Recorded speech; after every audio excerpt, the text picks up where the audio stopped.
Oke, lanjut soal nomor 51, indikator soal behavior modification dan habit formation. Anda mengajar di sebuah kelas di mana beberapa siswa sering terlambat datang ke sekolah, menyebabkan gangguan di awal pelajaran. Anda ingin menggunakan teknik behavior modification untuk mengurangi perilaku terlambat ini dan mempromosikan kebiasaan datang tepat waktu. Bagaimana Anda akan merancang dan menerapkan strategi ini untuk mengubah perilaku siswa secara efektif? Pilihan jawabannya: memberikan hukuman kepada siswa yang terlambat dengan menambahkan tugas ekstra. Salah ya, karena tidak menyelesaikan tidak solutif begitu. B. Menerapkan sistem poin di mana siswa mendapatkan poin untuk setiap kali mereka datang tepat waktu yang dapat ditukar dengan hadiah. Ini boleh membiarkan siswa yang terlambat mengatur kelas untuk menunjukkan konsekuensi dari keterlambatan mereka. Yang C ini agak rancu ya, bagaimana konsekuensinya, mengatur kelas itu bagaimana. Kita coba lihat di kunci kenapa C. Meskipun bisa membantu konsekuensi tidak secara langsung mendorong perubahan perilaku. Saya juga tidak paham. Entah kan ya udah karena nggak jelas gitu aja ya. Yang D, membuat perjanjian dengan siswa yang terlambat untuk datang lebih awal dan menetapkan target pribadi. Ini sebenarnya boleh, tapi kenapa yang jawabannya yang poin ya, karena sistem poin itu lebih bagus gitu, hierarkinya lebih tinggi. Menegur siswa di depan kelas ini sangat tidak boleh ya, menegur di depan orang banyak itu nggak boleh. Lanjut ke soal selanjutnya 52, masih tentang behavior modification. Di kelas Anda ada seorang siswa sering berbicara tanpa izin, ngomong sendirilah ya. Nah, terus bagaimana cara memutuskan untuk mengintervensi dengan menggunakan penguatan positif dan negatif? Nah, ini beda dari soal sebelumnya. Di situ harus ada positif dan negatif. Bisa dilihat opsinya ini sebenarnya ada yang mirip dengan poin, yaitu token atau poin. Di sini kan setiap kali mengangkat tangan bisa ditukar dengan hadiah kecil. Kenapa kok nggak pilih yang C? Karena di sini positif dan negatif. Makanya jawabannya yang A. Mengabaikan siswa setiap kali ia berbicara tanpa izin, itu treatment negatifnya. Kemudian memberikan pujian saat ia mengangkat tangan, ini treatment positifnya. Jadi ada kombinasinya ya, jadi hierarkinya dia lebih tinggi daripada poin begitu. Kenapa kok nggak yang B, peringatan verbal? Salahnya jelas salah karena di sini ada embel-embel, tidak ada penguatan lain, jadi salah. Memotong poin perilaku dari total, ini iya, tapi ini kan negatif toh, positifnya nggak ada gitu. Mengadakan pertemuan pribadi, membahas perilaku, menetapkan peraturan tanpa, lah ini justru salahnya di sini, tanpa positif dan negatif, padahal yang diminta positif dan negatifnya gitu. Lanjut 53, masih tentang behavior modification. Sebagai guru, Anda ingin mengembangkan kebiasaan belajar mandiri di kalangan siswa Anda, khususnya dalam persiapan untuk ujian. Anda berencana menggunakan teknik behavior modification untuk motivasi dan memperkuat perilaku belajar mandiri yang efektif. Oke, bagaimana menggunakan penguatan positif untuk kebiasaan ini? Memberikan nilai tambahan pada tugas yang diselesaikan tanpa bantuan. Boleh, tapi masih kurang cespleng gitu loh ya. Memuji siswa di depan kelas setiap kali mereka, ya itu kayak yang A tadi. Mengatur sesi rutin di mana siswa mengevaluasi pekerjaan mereka sendiri, menetapkan target untuk sesi berikutnya. Nah, ini itu kayak double gitu loh. Ada sesi rutinnya, kemudian dia juga menetapkan target sendiri untuk dia sendiri. Jadi ini dia belajar mandiri juga, dan dengan target harapannya dia lebih termotivasi begitu. Makanya jawabannya yang C. Yang D, menerapkan sistem poin, mendapatkan poin setiap jam belajar mandiri. Ya boleh sih, tapi lebih mantep yang C. Mengadakan pertemuan mingguan, membahas kemajuan, menyesuaikan target belajar. Kurang cepat gitu mingguan. Harusnya itu kalau bisa tiap hari gitu, atau setidaknya 2 hari sekali. Makanya yang C yang dipilih bukan yang E. Kita lihat alasannya.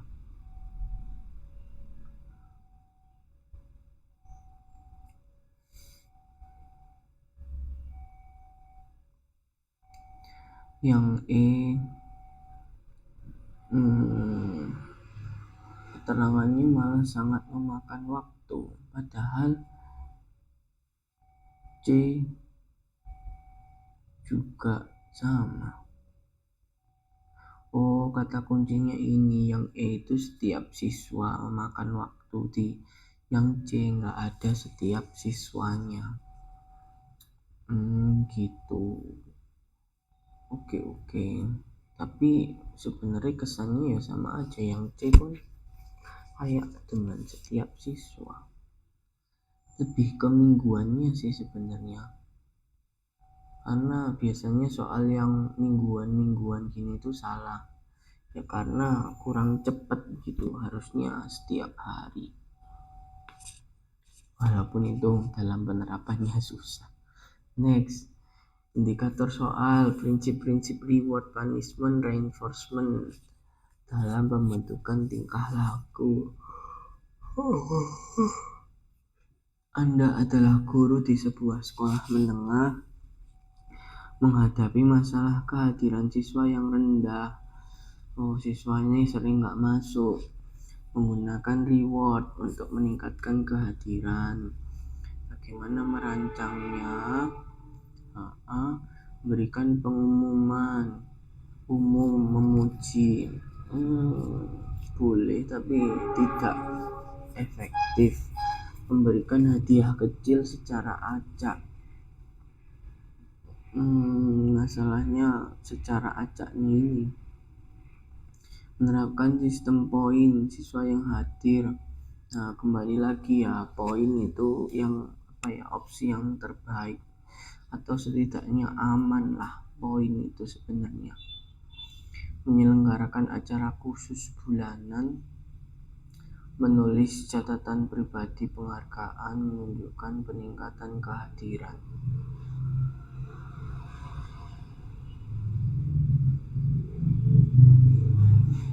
Iya, kalau soal kehadiran lebih cocok memang yang sistem poin sih. Di mana-mana di sekolah-sekolah pun seperti itu.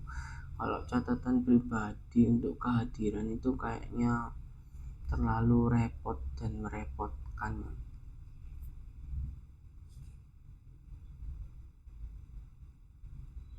Lanjut, Indikator soal, prinsip reward, ya sama. Di kelas Anda, beberapa siswa mengganggu jalannya pembelajaran dengan berbicara di saat yang tidak tepat. Anda memutuskan menerapkan strategi punishment reinforcement. Mengubah perilaku ini, bagaimana mengimplementasikan kombinasi keduanya. Kombinasi ya, berarti ada positif dan negatifnya, ada punishment, hukuman, reinforcement, penguatannya. Memberi peringatan verbal, oke ini negatifnya, dan memuji positifnya lengkap. Mengurangi poin pelanggaran, bonus poin saat kelas berakhir tanpa gangguan. Sebenarnya yang B pun masuk. Menyuruh siswa yang mengganggu meninggalkan kelas, hadiah kecil mereka yang tidak mengganggu. Oh iya, mencatat setiap insiden, memberikan hukuman kolektif kelas gagal kebisingan. Ini cuma negatif aja, jelas enggak. Mengirim siswa bermasalah ke kantor, sistem hadiah mingguan. Oke, itu positif negatif. Kita coba lihat kenapa. Verbal, metode paling efektif secara langsung. Jadi hukuman dan anunya itu harus bisa diberikan secara langsung. Itu kata kuncinya berarti. Alhamdulillah. Pengurangan poin baik, tapi mungkin tidak seefektif memberikan hukuman langsung secara spontan. Iya benar, berarti memang hierarkinya poin baik, tapi lebih baik lagi kalau hukuman yang langsung dan spontan gitu. Mengusir dari kelas, masalah tambahan, gitu. Hadiah pun itu tidak cocok karena motivasinya jangka pendek. Hukuman kolektif, ketidakadilan, karena bisa jadi yang rame yang sedikit, yang ada yang nggak rame jadi ikut ke hukum gitu ya, jadi nggak adil. Kepala sekolah mengirim kantor kepala sekolah, intervensi yang sangat berat. Gitu ya, ini double sih, maksudnya mingguan itu juga terlalu lama gitu kan, harusnya memang harian. Nah kan benar, kepala sekolah ini hukuman yang terlalu berat ya, karena cuma rame di kelas. Lanjut, masih prinsip reward. Sebagai guru SMP yang mengajar mata pelajaran sains, Anda ingin memperkuat keterampilan kerjasama di antara siswa melalui proyek. Menggunakan reinforcement positif, mempromosikan. Ingat untuk yang positif, untuk kerja tim, kerjasama gitu ya. Poin ekstra, kelompok menyelesaikan proyek tercepat. Oke, tapi kerjasamanya di mana? Memuji kelompok, menunjukkan kerja tim baik, boleh. Memberikan stiker token setiap, ini lebih bagus dari yang B. Menyelenggarakan presentasi kelompok depan kelas, memberikan penghargaan kerjasama terbaik. Mengadakan refleksi kelompok setelah setiap sesi diskusi. Apa hadiahnya? Nggak ada yang E. Kenapa kok yang D, kok nggak yang C? C poinnya 4. Mari kita lihat di alasan. C, efektif, memberikan reinforcement langsung tapi terlalu sederhana. Anak-anak terlalu besar untuk jenis reward ini. Berarti SMP itu nggak cocok ya untuk stiker token, itu cocoknya untuk anak SD. Gitu. Ini adalah metode sangat efektif, memungkinkan kelompok untuk menunjukkan keterampilan mereka di depan orang lain, mendapat pengakuan. Jadi kalau negatif nggak boleh di depan umum, Tapi kalau positif di depan umum itu bagus untuk validasi mereka, untuk reinforcement mereka gitu ya. Oke, 3 soal lagi. Desain pembelajaran. Anda adalah guru bahasa ingin memperbarui kurikulum. Anda mengintegrasikan teknologi dalam pembelajaran. Rencana menggunakan aplikasi pembelajaran interaktif untuk meningkatkan keterlibatan siswa dan memperdalam pemahaman mereka. Bagaimana merancang teknologi pembelajaran interaktif. Menggantikan sebagian besar. Nah, ini salah. Langsung diganti sebagian besar. Menggunakan aplikasi suplemen pembelajaran tatap muka. Sesi tutorial mengajar siswa cara menggunakannya. Boleh sih ini sebenarnya. Memberikan tugas rumah salah. Memadukan penggunaan aplikasi. Oh iya, boleh. Oh, yang tadi tuh suplemen tadi nggak ada proyeknya kan, yang diminta itu enggak sih, mengintegrasikan teknologi interaktif.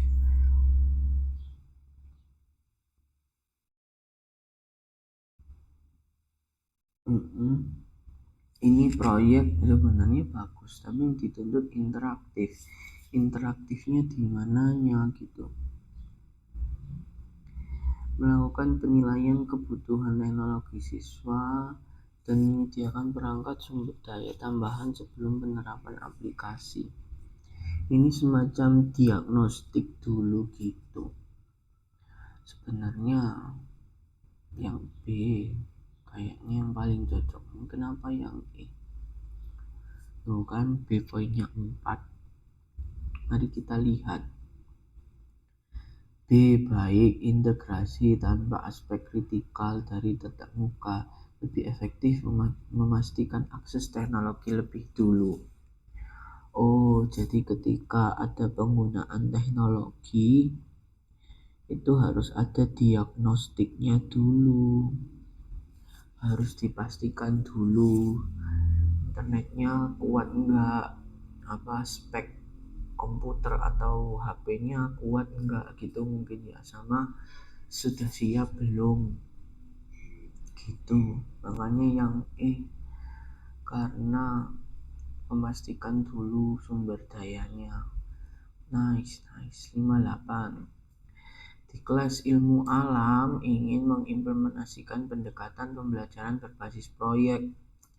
Untuk modul tentang ekosistem, tujuan Anda mendorong pemikiran kritis, kolaborasi siswa. Merancang proyek ini mengeksplorasi konsep secara mendalam. Menetapkan topik format yang sama, salah. Menyediakan sumber daya bimbingan, membiarkan siswa menetapkan tujuan. Nah, ini salah, ada kata membiarkan. Memberikan instruksi langkah demi langkah, memastikan ini iya, tapi nggak ada proses diskusi. Mengatur kompetisi iya boleh, tapi gimana topiknya? Sebelum itu gimana prosesnya? Memungkinkan siswa memilih topik mereka sendiri, mendesain format. Nah, ini boleh. Lebih baik lagi sebenarnya kalau ada diskusinya, tapi ini nggak ada, jadi ya sejauh ini yang terbaik yang ini. Lanjut 59. Sebagai guru matematika, Anda ingin memastikan bahwa semua siswa memahami konsep kunci. Bergerak ke topik berikutnya, memutuskan menggunakan formatif untuk memonitor kemajuan pemahaman. Merancang formatifnya ini bagaimana? Intinya formatif itu umpan balik secara langsung. Kalau bisa setiap hari. Tes tertulis, nah ini salah. Tes tulis itu bukan formatif biasanya. Mingguan lagi salah. Integrasikan kuis harian. Nah, benar. Harian singkat di akhir setiap pelajaran. Benar ini. Menyuruh siswa menyerahkan lembar kerja. Ini mana feedbacknya? Membuat jurnal refleksi mingguan. Salah ya, mingguan. Aplikasi pembelajaran, menyelesaikan latihan interaktif. Ini yang boleh, tapi kok satu poinnya? Ya, karena ini udah ada kota kuncinya harian dan menilai pemahaman segera, jadi yang B. Oh, kuncinya dia kan pakai teknologi ya. Teknologi harus diukur dulu kemampuan siswanya, sumber dayanya bagaimana. Kalau ternyata siswanya nggak bisa mengaksesnya, lanjut 60. Terakhir, oke, prinsip memfasilitasi pembelajaran. Mengajar di kelas memiliki variasi besar dalam kemampuan pembelajaran siswa untuk memastikan setiap siswa dapat belajar sesuai dengan kecepatan. Menerapkan pembelajaran adaptif. Bagaimana merancangnya? Memberikan materi yang sama. Salah. Membagi kelas tingkat kemampuan materi yang berbeda. Ini boleh. Menggunakan perangkat lunak adaptif. Nah, ini sangat mantap sih. Karena meringankan juga tugas guru. Menetapkan proyek kelompok di mana berbeda saling membantu. Ini justru salah ya, harusnya itu yang berbeda itu dibedakan, bukan dijadikan satu kelompok. Pilihan siswa pilih materi yang ingin mereka. Kuncinya bukan di minat, tapi kemampuannya itu berbeda, bukan minatnya. Jadi jawabannya yang C. Gitu. Nice. Oke.